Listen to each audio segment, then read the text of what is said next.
1-hour webinar, so the audio will be muted for the remainder of the presentation to ensure that we are able to get through the entire presentation in the time allowed. We will not be able to hear you, but you will be able to hear Forrest and Rick. Do not let this stop you from sending us text questions through the system during the presentation. We value your questions. If Forrest or Rick cannot answer your question either during the presentation or at the end of the webinar, we will either email you or call you with a response. There will also be a recording of the webinar available on smartersolutions.com within 48 hours. You will receive an email with the link to the recording. And please know that as a participant in this webinar, someone with Smarter Solutions will be giving you a call, but if you don't want us to contact you, please let us know in the feedback summary survey at the end of the webinar. I will now introduce you to Forrest and Rick. Forrest is a professional engineer and an ASQ fellow. He's authored or co-authored 14 books and published over 150 technical articles. He recently completed a 5-book series and a new BPM book, which provides radical management advancements, integration of scorecards, strategic planning, and process improvement. Forrest was named the Quality Professional of the Year for 2011 by Quality Magazine, and he also received the prestigious Crosby Medal from the American Society for Quality, ASQ, in 2004 for an earlier book, Implementing Six Sigma. Forrest is currently located in Austin, Texas, where he is founder of Smarter Solutions, and he's here in Austin with us today. Rick's also in Austin with us. He has over 20 years of Lean Six Sigma experience as a practitioner, and Rick is one of Smarter Solutions' senior instructors.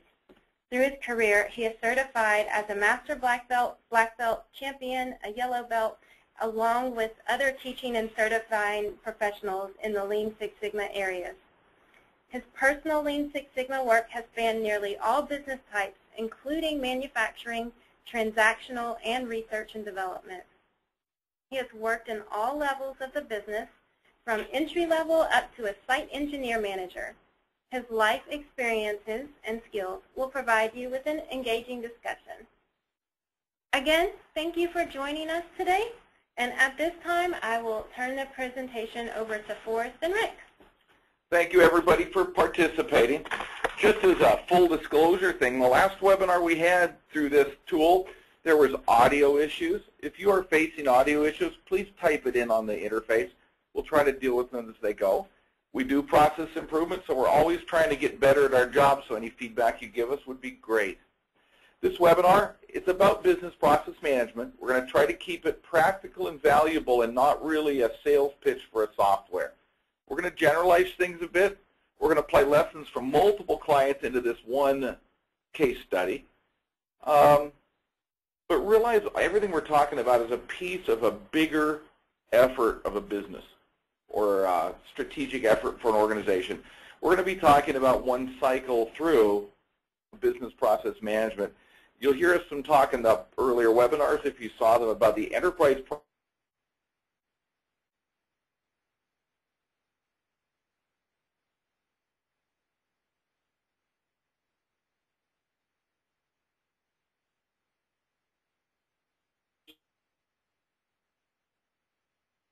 have is there'll be full replacement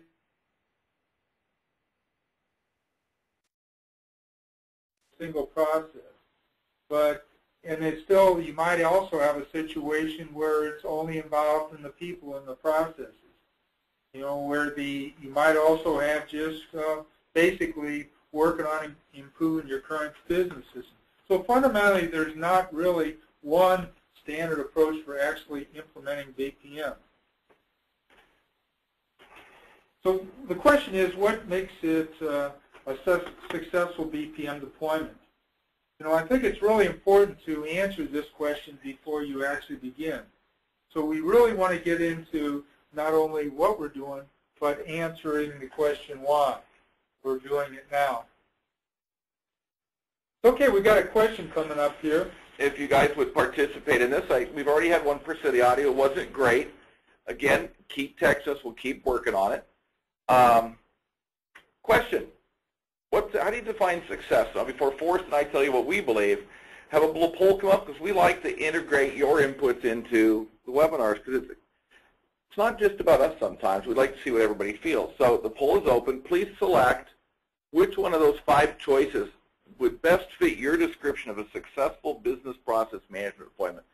You know, it goes from the project management side on schedule down to the CFO side at the bottom, money. So what do we got here? We got a good number of people signing up. We'll give it about 5 more seconds, and Alon will close the poll, and we'll share the answers with everybody. What you find is that luckily, number 1 isn't doing well for us. That's good. I mean, it's important, but it sure is not the goal, is it? That's exactly right. So if we look at the polls, you should all see them now, that the 4th one, significantly improves the customer view of the business, was the winner for us, with about everything, the top 4 really being about the same, the standardization, the efficiency, and financial benefits. Now that sort of fits what we like, because you know what? They all relate to doing a better business, don't they? That's right. So what do we define? Okay, well, I think it's really important to align it to what's important to the business as a whole. Don't you think, Rick? Well, like customers, like money? Money and customers, exactly. Because a lot of times we do all these programs, so to speak, but then the executives don't see the benefit. What do they talk? They talk about making money, I think. That's right. So what we really want to do is really have this also aligned to what's really going to help the business as a whole. And a lot of times that's just money. And I guess you're right. If you put that we do BPM on your corporate website, I don't think it brings in another customer, does it? That's probably right. So it's really what the benefits are is what drive us. So we're going to do this little case study looking at that. We generalized lessons through a hotel example, put a little extra in here. But consider a moderate-sized hotel. It's a first class or a 3-star plus. Now, if you didn't know it, there really are guidelines for having stars. I don't know if everybody follows them now. Consider it a large downtown business district. It's got a restaurant, a pool, a fitness center, stuff you would expect at a mid to upper range hotel. But it's not in a chain. That's what made this interesting for us, because they didn't have the infrastructure of a large company to back them up. They really were on their own. Plus, they already are getting very good ratings, so they were a good hotel. It wasn't one in extremis that had to fix itself. And I guess I skipped the one. They're profitable, but not meeting their owners' expectations. So what did they have in place? They had a solid business system in place. They were treating their customers like goody good marks. They had some level of IT, but it was independent and just their own. In their current environment, along with the recession that's been happening in the United States, they've been working to keep the operating costs down, adjusting the workforce as needed. Their occupancy's been down a bit, but so is everybody's. I think it's a change in business around there. But all their surveys say they're keeping their market share. Now, these folks had read about business process management and thought maybe that would help, so they started down that path. They go, well, where do we start? Well, they did realize real quick you can't ask your competitors what they do. So what they ended up is, what do we all do, is start with an internet search. And what they found, a lot of big software companies and Wikipedia, which always come to the top. But the question is, how do I know which is which? Because I admit, Forrest, looking on a web page, everything looks good, doesn't it? It sure does. It's hard to tell. Well, this is a thoughtful group. So they decided to make a prioritization matrix to decide where should they start, what would be the best software supplier. Because it looks like you start with software. So they listed the things here. They wanted it compatible with their systems. They wanted it to get done on time, not cost too much, common things. So they put these all through and ended up not necessarily happy. This is what they came to. Yeah, even though they had great tools, the hotel sure was not, or wasn't really confident about what they were actually going to decide upon doing. You know, every one of these answers kind of like sounded like the right thing to do, but which is the best approach to undertake? Because it always is a tough one. Where do you start? Yep. What they did is they decided to go to a third party, which happened to be us this time. And they realized if you want a consultant that's not trying to sell you something, I guess, and they thought we'd be a third party, we went and looked at their business needs, not the need for BPM. What are their business needs? And we call ours the Integrated Enterprise Excellence Process Management System, or an Enterprise Process Management System, in the concept that it really isn't just about the software and the automation. Yeah, no, I think one of the things that we base a lot of our approach for BPM is the body of knowledge that's listed there, the BPMP. Lots of letters to that one, isn't it, Rick? But, you know, that's the one that's the body of knowledge for actually BPM. And so we're integrating our methodology within this overall approach. And one of the things that's really important to point out, it's not just software. It's how you automate processes that are beneficial to the business as a whole. So we're trying to look at managing the business, but automating where it's really beneficial to the organization. And I think as this group showed in the poll, it's about business success. It's not about finishing the BPM deployment. That's right. Exactly. And I think that's a real key one that we gave the management, that BPM is just one potential solution for a number of issues. Now what we go here, this is what we show here. You may not be able to read it on your screen, but it's a square that talks about how we see the enterprise and the business process management all fit together, where you go down the left, it's talking about your enterprise analysis, your strategic planning, and how you make the enterprise-level business decisions. While business process management is generally seen as one that deals more at the ground level or process level and making day-to-day decisions, it really looks through a different process across the top and down, but they all end up with success. There's a number of tools that you use in both. Yeah, and I think it's one thing that's important to point out. We listed enterprise process management in that body of knowledge book that we talked about earlier on BPM. It also mentions enterprise process management, but I don't think many organizations approach that particular aspect very much in detail. Yeah, and our best guess on that is they assume that the business systems are in good place, so they're going to implement business process management within it. But at some level, what Forrest and I have found is that many companies that are starting at business process management are doing it because they don't have a good enterprise system over top, or they may not have needed it in the first place. Yes. So we're going to walk through the first couple steps of a 9-step process to develop what we call the Integrated Enterprise Excellence Business Process Management System, or in this case, we're going to start with the enterprise. But you define, diagram, analyze, and decide. Now, if you listen to the bios, both Forrest and I have a long Lean Six Sigma background, and this is really not about Lean Six Sigma, but it turns out that the scope of skills that good practitioners of Lean Six Sigma have are wonderful within the business process management realm. So that's why you see people with this background migrating into this at times. So let's walk through this. All right, and by the way, I should make a note here, as it says in the yellow box, that we do have a free ebook on the website that covers a lot of this if you're interested. So just sign up and download it. We got 3 different versions of it, depending on how you want to read it. So the first step was defining the business. Now, we told you early, a business hotel in a downtown area. They looked at their mission and vision, and we summarized 3 of them here. Their goal is business travelers for local companies, and they want to hold events for those companies. And their vision is to be the preferred hotel for the local corporation. See, they have a very clear goal of getting the business travelers. Now, what's nice is we would ask you, if we were talking to you about, is that internally consistent with everything you're doing, your business market and stuff, and it was fine. They had a pretty solid mission and vision. Hey, you know, Rick, we get into businesses, and everybody has strategies. All businesses seem to have strategies. You know, in this case, we're talking about bringing business travelers back with extraordinary service. Well, that sounds kind of good, but the thing is it really a strategy? You know, it's what's expected. You know, but a lot of times what happens, we have strategies that are often with feel-good phrases. We want to be the best of the best. And what we really like to do is blend analytics with it to help us figure out what's the best strategy and make it so it's worded so you can get your arms around. We start that really through creating what we call a value chain. Forrest, you want to walk us through that? Yeah. Now, if you look at the value chain, this describes what you do, and then later we'll get into how you measure what you do. So in this particular value chain, we have marketing and sales, and we got book reservations and front desk, guest services, food services, event management, resort financials. That's fundamentally what happens in the organization. But then you have other support groups, finance, maintenance, housekeeping, and human resources. Nobody really goes to the hotel for housekeeping. You know, they go there to go in and find a place to stay and then maybe use the restrooms and so on. a restaurant. I guess they don't go there just to the restaurant. Oh, you never know. Different needs. But we basically want to describe what you're actually doing in a graphical format.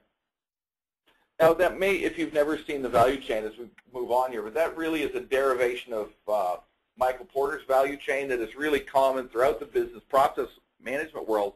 They have recognized you start at the top and work down for this, haven't they? That's right.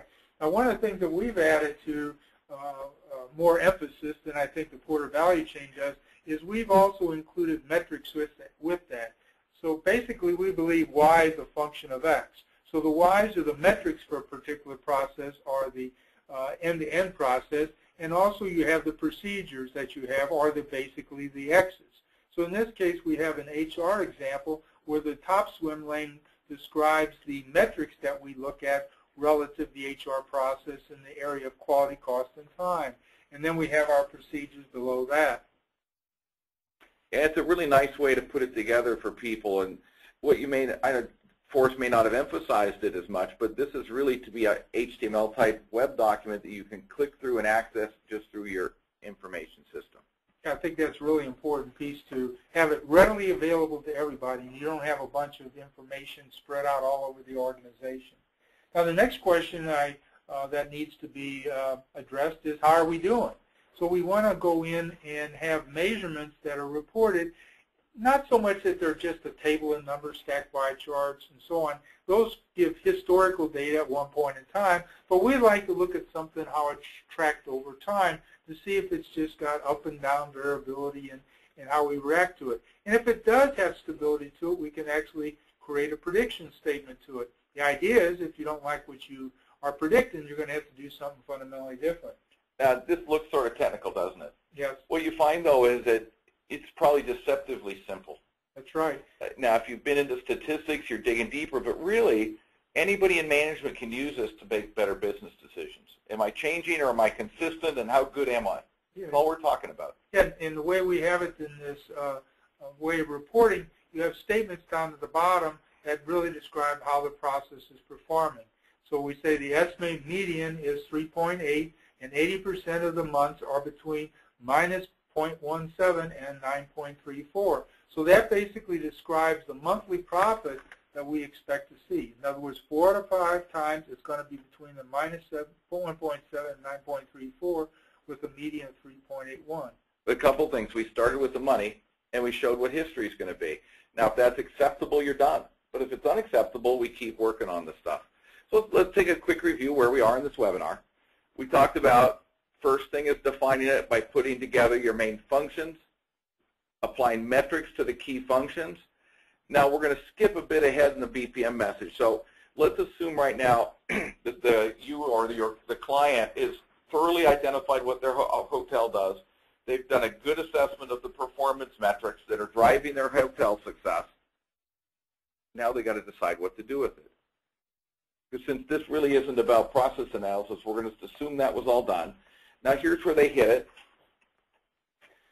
They went back and added to their basic knowledge about their business of what the financial research looks like across the market. They said that they're getting a 3.8% average profit, which is less than the investors would like. They set a goal at a 6% required return on all their investment. The people that own the hotel have decided what good is. 3.8 profit's not good enough. So the leadership of the hotel set what we would call a SMART goal. They said, well, we should probably target a 9% profit margin monthly at this time in about 12 months. Now, if you look at the chart we showed earlier, it's on the bottom, you can see that, well, maybe you can't see it, the text might be too small, but it would show you that about 10% of the time they've met that goal. So that shows the realistic and achievable in that SMART goal, doesn't it? Yeah, that's right. And I think what we're really trying to do is establish these goals for the financials before we set our strategies. So we're, again, trying to, with this approach, we're trying to create strategies that can help us achieve these particular financial goals. So I guess we're coming up on another polling question here. So you want to introduce it, Rick? Yeah. Next question. We've been talking about looking at the financials. How important do you think it is to link a business process management deployment to your financial gain? I mean, should you tie the two, or We said we gave good marks on it in the earlier poll. Let's see how we do this time. Is it very important to link to the financials or of moderate importance? And as one of our attendees noted, you may not be able to answer this on an iPad, but any responses we get, we appreciate them.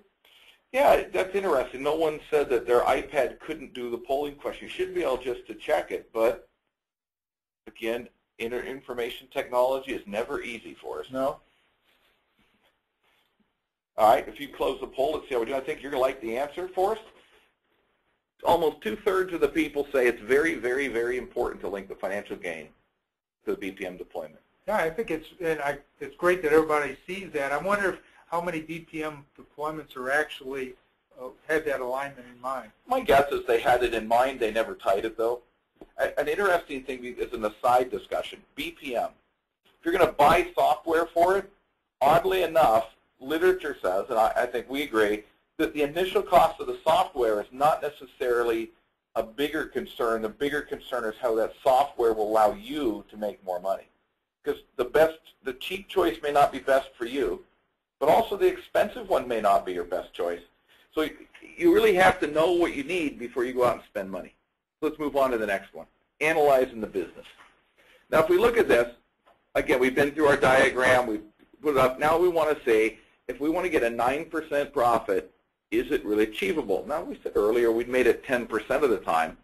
But if you walk through all your data, and we walked them through and looked at stuff, we found that it was achievable if we could move the occupancy up 4%, hold 5 more events per year, being a day-long event is what we're talking about, without changing food sales. So really, there's a lot of the stuff for us we hold the same, and a handful of things we try to move up. That's our strategy. And I think that's an important point. With this approach, you don't necessarily try to improve everything. You really try to figure out what areas that are the easiest one to do that give you the most financial gain.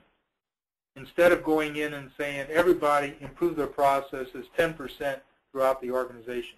Yeah, that's a chicken's way out to set an improvement plan, isn't it? It sure is. Because it's bad on the people that have already been improving because now they're behind you. The best way to that plan is to be a dirtbag.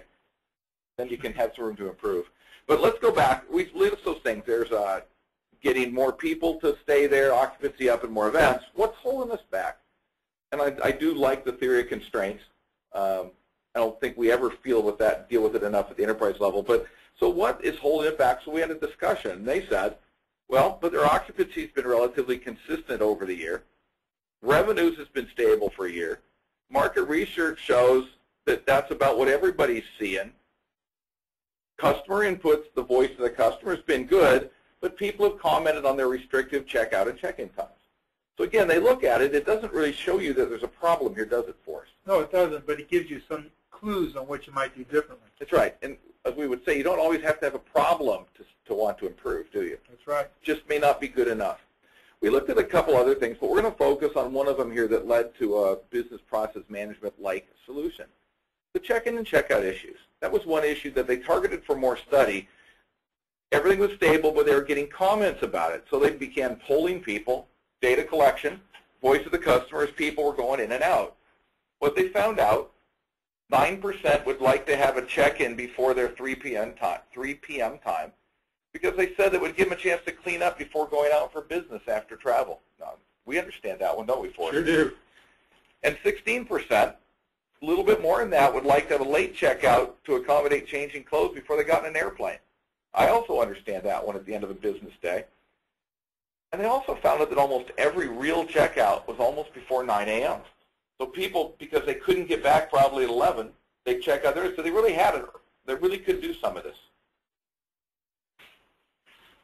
So then they sat down, and what are the check-in and checkout issues? Well, I guess BPM would call some of these business rules, but you have to have time to clean rooms between guests. Now, the current process they have in place, because that's where you generally start, requires a front desk to contact housekeeping to see if there's any rooms that are available early. If there are, they'll see if they're a match for the client, and they'll match it up. But then there's housekeeping issues. Most rooms were cleaned between 11 and 3. The cleaning process was designed to be efficient with the staff. Makes sense, doesn't it? So it's easier on the housekeeping staff, not the staying guest, is it? Yeah, then a lot of times what we do is we create processes makes it easy for us, not our customers. And I would guess that was probably, at this point, we were considering that the cleaning staff optimization was probably one of the constraints. Yeah, I think it's another thing that we notice now what we're doing with this approach is that we're doing some analysis before we're creating the strategies. Often what happens is we start from strategies that may be created at a high level that don't have the luxury of putting analysis with that. So I think that's what's really important. And we understand, again, we do not have to improve everything, but just one area of the business or a couple processes can really make a difference. And maybe we can draw some customers from the competitors. Yeah, and what Forrest talked about, take that a little bit farther.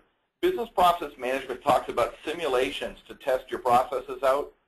But what we're really saying is you can do some of this without a computer, without software, like we're going to talk about here, about estimating the benefits you can achieve with change. Now, what they looked at to get that 9% profit, they'd have to get a 4%, they need a 4% profit goal. You could get that easily if 9% checked in early, and that made them preferential. And if the 16% would really like late checkout, we're assuming that we could easily get higher levels of occupancy. So then the set came as Forrest said, we set the strategy to change occupancy. What's our goal? We set it's a profit of 9%. Okay, so now what we're going to do is only following one strategy from this point forward. Now we've got several of them listed here, but for sake of simplicity, we're just going to be following one as we proceed through this. Yeah, because we're trying to show the principles, not the whole. This isn't a project review. And we're going to be approaching this from this integrated enterprise excellence BPM approach. So what we've listed here is what we call Enterprise Improvement Plan, or EIP. So right now, what you would start with your enterprise goal. And then now, as I mentioned several times, we're going to then create the strategies that are aligned to the enterprise goal. And then we want to go in and look at what we actually might do relative to meeting that strategy from a high potential area. And also what we'd like to do is create metrics that are impacted by that. And there's an owner of that asking for those projects to actually get completed. So we have the measurement improvement need actually pulling for projects that are going to be beneficial to the enterprise as a whole using this overall approach.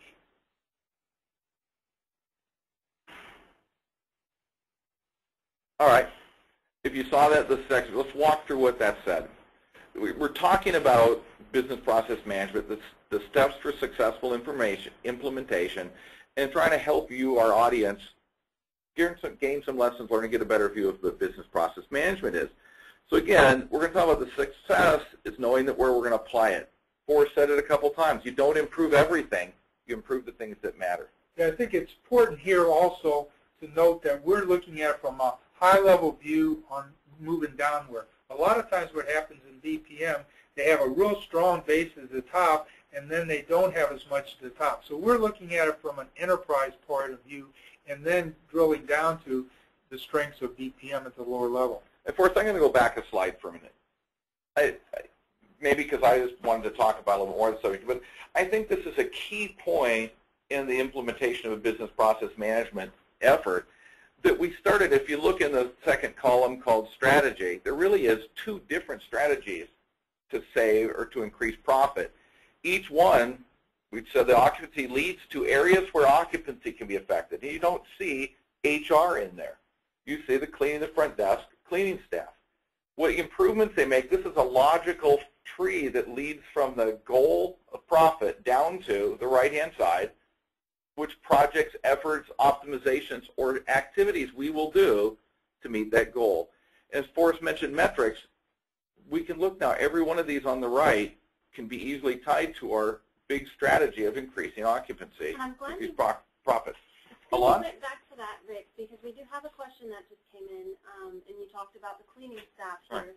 Well, the question is, how do you capture leadership's attention when functioning in the silo-type scenario? Wow, that's a great one, because at some level, silos are the antibodies to business process management sometimes. They try to kill it. But really, by doing it this way, how can any silo argue against the needing of profit, right? For us, we talk about facing the profit goal, or for this one, or an enterprise financial goal, you walk down from the top down and it becomes obvious who needs to work on it. The cleaning staff generally is going to be different from the front desk, as in this case. So they each had their own optimization. I think we talked about it, didn't we, about how if you optimize for the cleaning staff, it might not be right for the guests. One of the things business process management does, because it starts with a value chain, that everything flows down, you've got a tool like this to diagram what things you're going to change and how they affect the business, that silos become somewhat immaterial, because it's not about every manager trying to fix their perfect little department. It's about saving the company. You got something to add to that for us? Yeah, I think one of the things that we've noticed, if you're at a lower level in the chain of command in the organization, what you can do if you've got a assigned project, you start really on the right-hand side, and then you start lining it up to the left-hand side, building through the strategy that may already exist. And if there's not a link to that, then you might be able to approach it and start challenging it. Am I really working on the right thing? You know, instead of just going off and doing this project, and then there's not really a lot of interest in it, but show the alignment of what you're actually doing relative to benefiting the enterprise as a whole, and then start asking the question of yourself and others, is this really the right thing for me to be working on? Yeah, but the person who wrote that in, it's true. There are silos. You will always fight it. Everybody wants to improve, but every place in the business is not as beneficial for an improvement.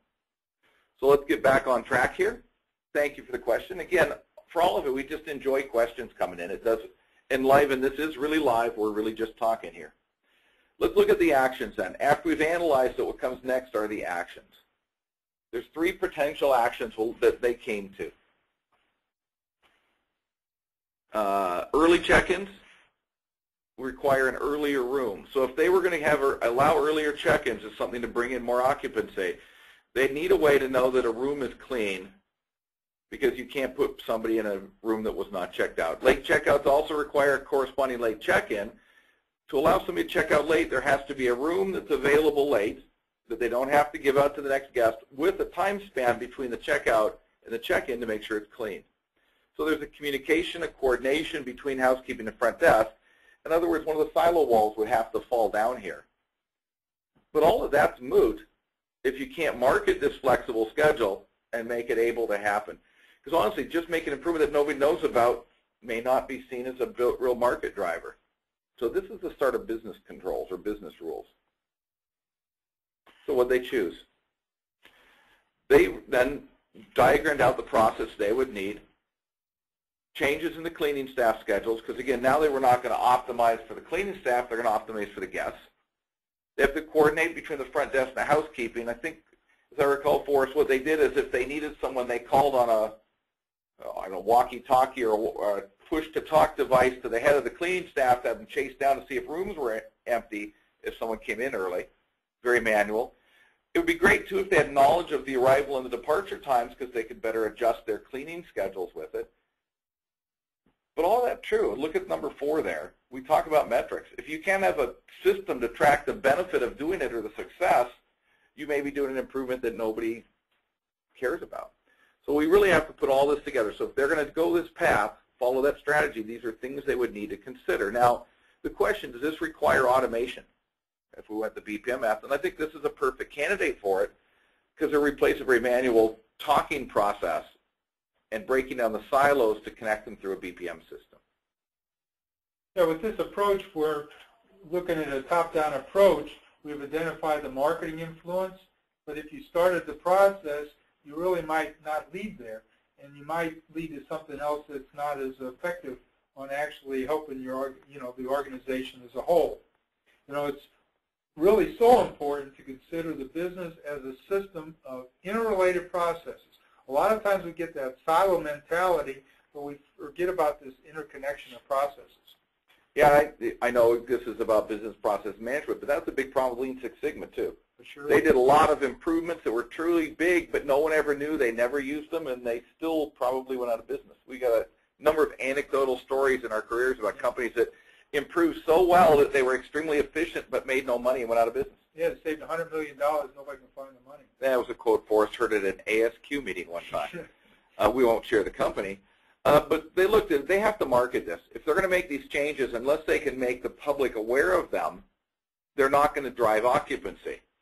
So they realized they'd said it. They had to change the website. There had to be communication tools for their local clients, and then the tracking system again. Now, this is important for the automation, but you need this no matter whether you automate or not. So let's get then to BPM usage. All right, so we're going to talk more probably about the actual process here. They had to create a cleaning process and a front desk process that interacted together. They needed business rules. Here's 5 of them they put together. They'd request estimated check-in and checkout time with all bookings. If no estimate was provided, use the default. See how that's a rule. They always ask. Verify the checkout time when they check in. Cleaning was only performed between guests are identified as checked out, so which means they have to open the cleanup time probably before 11, and some are going to start later than 11. They also put in there that they're going to wait 30 minutes after the scheduled checkout to begin looking for cleaning because some people are running late and don't want their door knocked on. It gets a little pushy. But they also would put a system in that the front desk would automatically be notified of every open or clean room ready for assignment. Now we have here is, again, you probably cannot see it in the text. Business Process Management uses a system called Business Process Management Notation to diagram processes and workflows. It's a but more complex than process mapping, which was a more general tool. But this form allows you to see all the workflows, the data flows, the interaction with the customers. It's enough different it's worth looking into or learning if you're going to be into the business process management genre. But the nice thing about it is nearly every software program can take this diagram that your analyst puts together and upload it in if you choose to drive to automation. So there's more about this if you want. We're going to have a course open pretty quick here for learning about that too. So let's get to the question about software. Do you really need it? What you just heard about was our hotel example, that we were able to really pilot test some of this stuff without any software. My history says if you automate bad processes, what do you get? Bad processes that cost less money, but you really haven't done any good for your customer and your people. So when we did this pilot test, they actually worked through this. They said there was no real need to wait for cleaning if they checked out at the front desk or using the in-room AV system. You know, they had actually a TV that you could log in and check out. So if they had a physical checkout event, they realized they could shorten that 30-minute wait. They also realized that they have to work better on the cleaning scheduling to predict needs, because a fixed schedule did not seem adequate because of the nature of different travel days and different issues and conferences.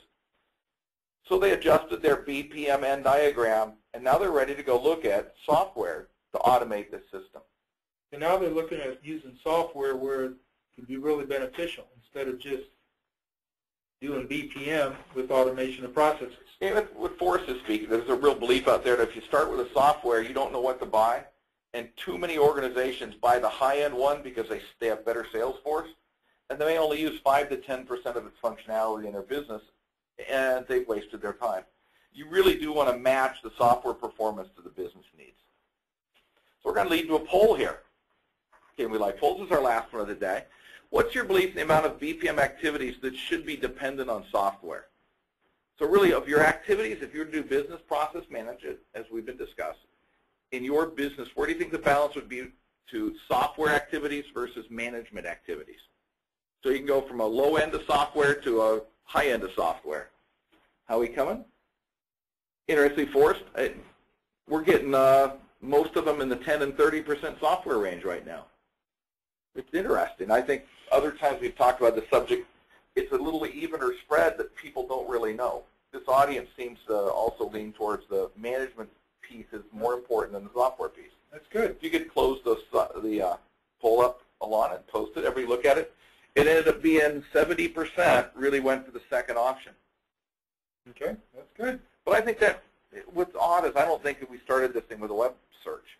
I don't think a web search would give you that belief. I think these people are thinking about it.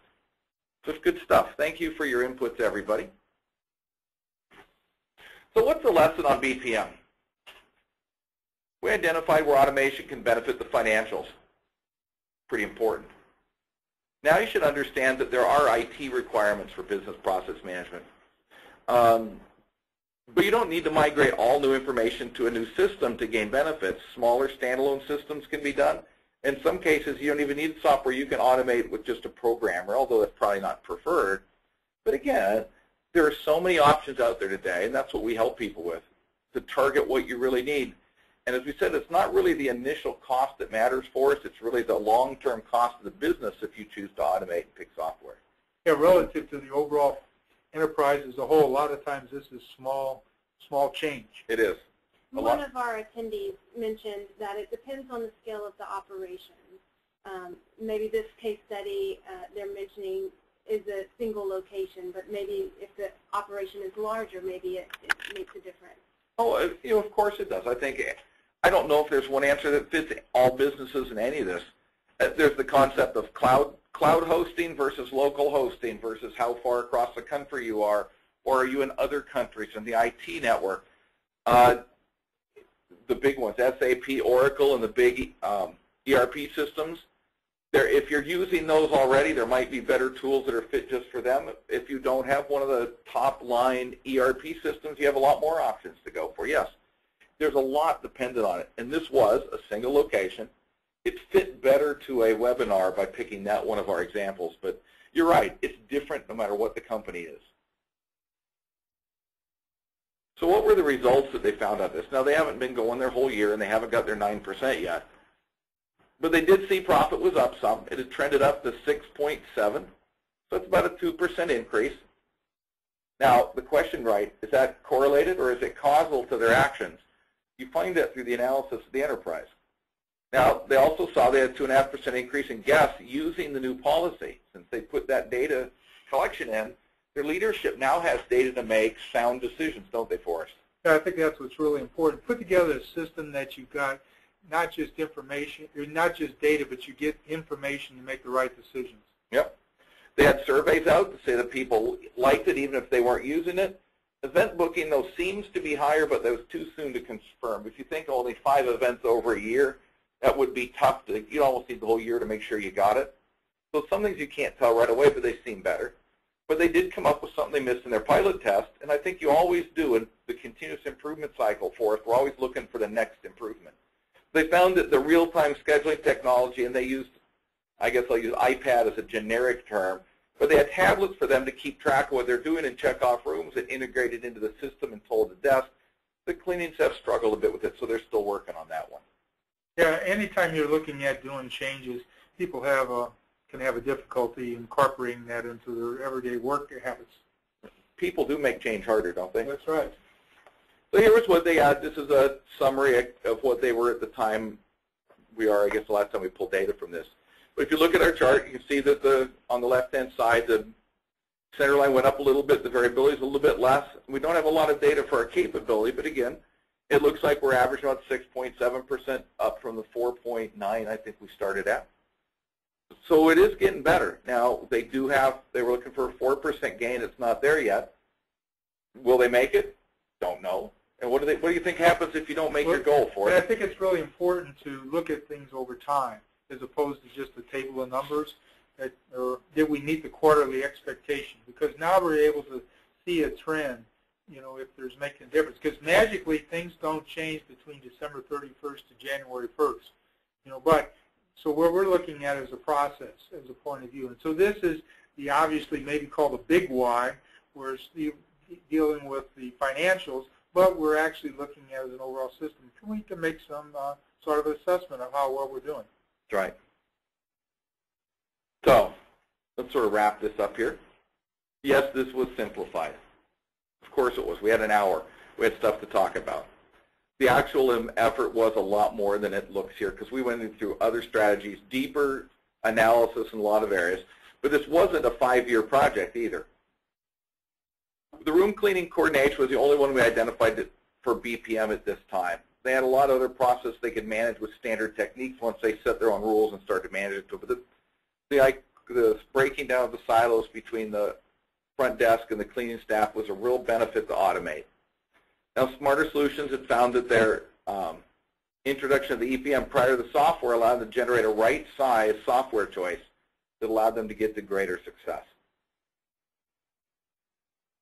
So what were the steps? Let's review them. You define your business purpose. Now why? To make sure that everything you do is supporting your purpose, your mission, your vision, because you don't want to go off on a tangential path. Then you diagrammed your key functions with the value chain. Make sure you know what everything is happening and what is driving your success. And the analysis, and I think Forrest and I would both agree that it's the analysis of your business or your enterprise business performance that's weak in most areas. They go with their gut, don't they? You sure do. I think that's what's really important. A lot of times what you might see is the analysis piece of BPM is not as strong into statistical methods. And I think that there's some opportunities there, and that's what we try to add also as part of this overall deployment of BPM. Now, it's not to say intuition's wrong, but why take intuition and not verify it with data? I mean, when they both align, you probably have good success rate. But the last one is to decide actions based on how well it drives your business success, which we've talked about and our audience seem to think is related to financials, because if you don't make money, it doesn't matter some of the other stuff. But our other lesson on there is really you should try the process before you automate it to get a better idea to right-size your IT needs. Guys, we have a couple of questions coming Great. in here. One attendee asked, what is the best means to establish who owns initiating actions if metrics supporting BPM are on an unfavorable trend? Well, there's a lot of words for it. I mean, people call it the process stewards, the process owners, things like that. But part of it, as we tell you when we force it, is you create a process and its performance metrics. Somebody owns that process, and you have to tag it with something. Free-floating processes with no owner, I don't know if you should allow that to exist. No, and I think it's really important to actually have this value chain so that it's all clickable, like Rick mentioned earlier, so that we can actually look at these metrics.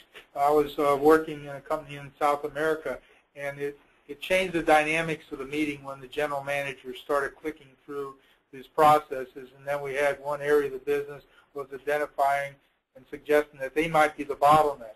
So you're really kind of putting everything out on the table, and there can be no game playing with the numbers. And I think that's what everybody should view this as a system of putting it all together so the organization as a whole wins. But it is difficult if you don't assign ownership. And I think the nice thing about this tiered strategy from the top down is it's pretty clear who the owner is, but you can also see who's their boss and their boss, so that ownership doesn't drop to some low-level person. Everybody in their chain of linkages from that process back up to the business is all identified in a good business process management system. Did you say we had another question? Yeah, we did have another question. Back to slide 15, we showed the define, diagram, analyze, decide process. And it had a note on there, this process is documented in the free ebook. Yeah. An attendee asked, is that true? I think so. I mean, if we go back to it, I got to remember what slide we were on. I got to go down a little bit more. Yeah, Forrest knew the page. There you go. This is the free ebook here. It's Business Process Management Guidebook. It covers that plus a lot more. I mean, there's actually more detail to the roadmap than the 5 steps when you get there. There's a few more to go in, but they just weren't put in this case study. But yeah, it's free. I think there's a PDF. There's an EPUB format for most of the Apple and Nook products, and there's a Kindle format for the Amazon readers. So no matter how you like to read it, you can get yourself a copy of this book. You just have to download it off the site. And there's a hard copy available too. Oh, you can buy a hard copy. Can't download that one. If there was a question we didn't answer, I'd like to hear back from you. But yeah, the whole process is there. And if you have a Lean Six Sigma background, you'll see a lot of similarities. But it is different. I think it's got a slightly different view of things, but in the end, they both have the same goal, to improve the business. We actually have a question along that line. Thank you. One attendee asked, if I'm a practitioner of Lean Six Sigma, how can I take what I've learned and apply that to a BPM implementation? That's one Forrest and I talk about often. The hard part, your skill set's quite similar, but the framework you use them is a slightly different. most Lean Six Sigma people we meet do not understand the BPMN, or the Business Process Management Notation. I think you need to add that skill set to you. Past that, well, I guess if you've been through our Lean Six Sigma program, you'd be all set, but not necessarily all of them. Most black belts, if we're not knowing what we're talking about, black belts and green belts, don't spend enough time looking at the business reasons for Six Sigma. So I think part of it you have to add to it is a business sense to your Lean Six Sigma practitioner. Does that seem right for us? Yeah, I think so. And also in this BPM book, we really got into enterprise process management. And that's one of the pieces that I've been suggesting basically in the previous book on the side of Lean, where you actually do project selection. That's going to benefit the enterprise as a whole, as opposed to some of the traditional approaches where you're selecting individual projects from a list of potential things that executives or some other people thought that were important. So this book really kind of integrates it all together, and part of the roadmap that we illustrated before on the enterprise side, one of the things that we had listed there was business process management improvement, or business processes improvement. And that's an opportunity for a Lean Six Sigma project. Now, in reality, I really don't care how you made the improvement. It could have been a Kaizen event, just do it project, or whatever, but as long as it improved the metrics. And that's really fits real well with this overall BPM approach or thoughts. It made me think of one more thing to add about your Six Sigma practitioner. Probably the hardest transition Six Sigma folks have is they have a different set of words for things, a different lexicon, slightly different definitions to talk about BPM and the BPM space. But as much you need a translator as much as you need anything. They've got different words for stuff. We have a couple other questions. What is the difference between ITIL and BPM? ITIL, I'm just going to call it that, is really focused more on what they call the enterprise architecture piece. It's, I don't even remember what it stands for right now, but I think the first one's information. But ITIL is a structure for your whole enterprise data system, the ERPs, how everything interacts, which is really under the term enterprise architecture. They consider BPM a subset of that. They really have a different target. Business process management is really more at the management practices, where ITIL is more at the information system management. But they do overlap a lot. I don't know if that was adequate enough, but sure. Just talking about the difference there between the two. Okay. We have a couple of questions about the book as well. Oh, great. Is it available in Europe? It is. There would be shipping involved, and we would get a quote on that.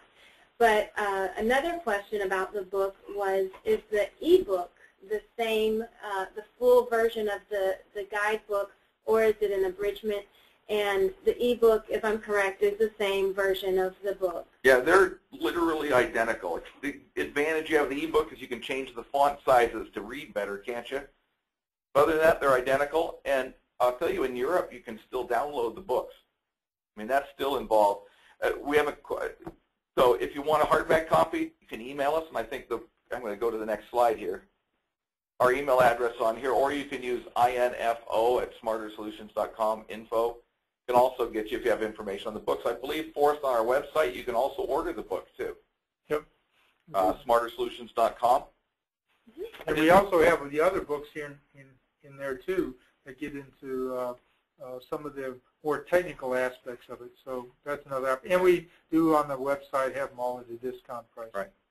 And I mean, I'll wrap up here. Use the BPM where it drives success. It's not the goal. It's just another tool for success. Yes? And we have a question about a recommendation. Right. There's an attendee who says, we built an enterprise value stream for our company. The challenge has been to come up with the data for an SAP system to populate the model if you have a large, complex model.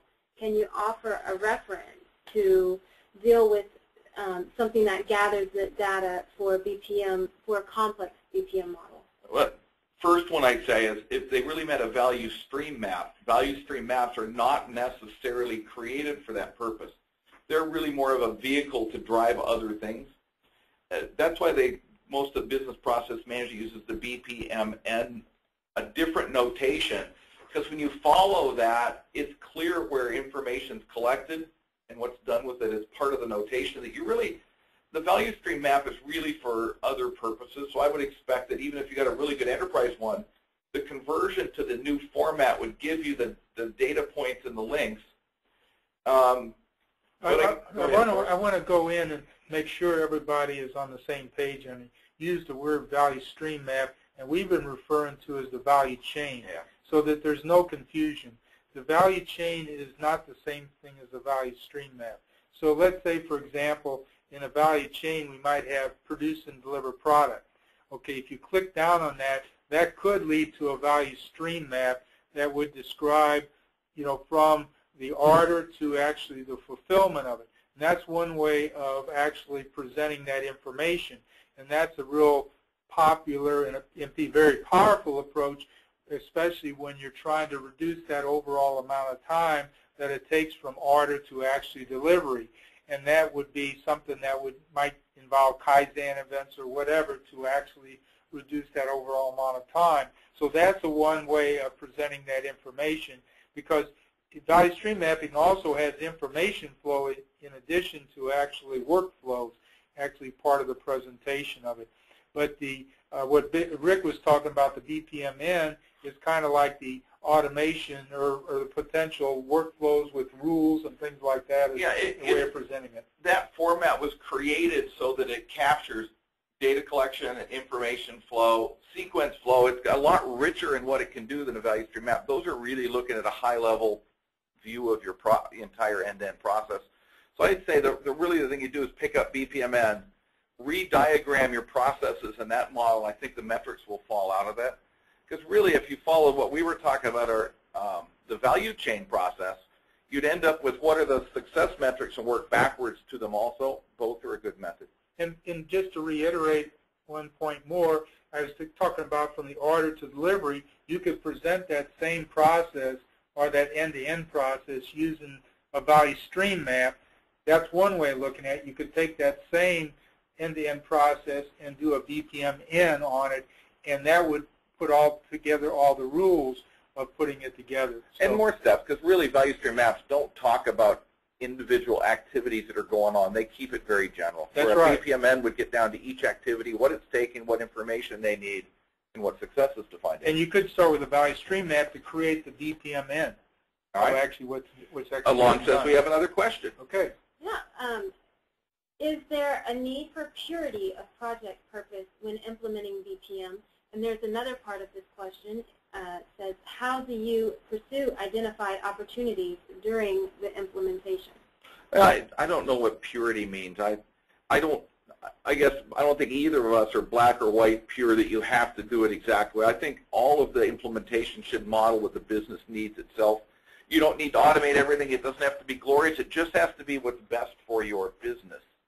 Now, the second piece of that, how do you pursue identified opportunities during the implementation? We sort of talked about it there the same way our case study is. You start from the top, define what success is, find a gap, and then work down from there. How do you fill that gap in performance?